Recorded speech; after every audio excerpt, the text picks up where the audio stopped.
Do you want to know how to invite members in Notion? Then this video is for you. Hey guys, welcome back to our channel app tutorial. On today's video, I'm going to show you how to do it in very few steps.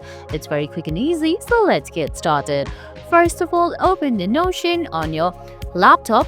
Once you do that, go ahead, give your credentials, then sign in into your Notion account. Now on the screen on the top left corner, you're gonna see your user name. Just go ahead and tap on the small drop down menu beside your name. Once you do that, a small menu will appear where you'll see settings and invite members. Go ahead and tap on invite members. Then you'll see you can search names or emails.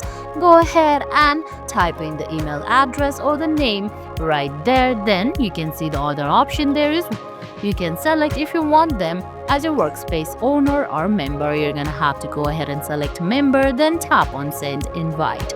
And guys, that's it.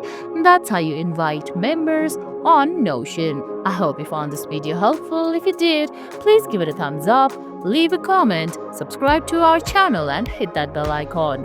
See you in the next video. Thanks for watching.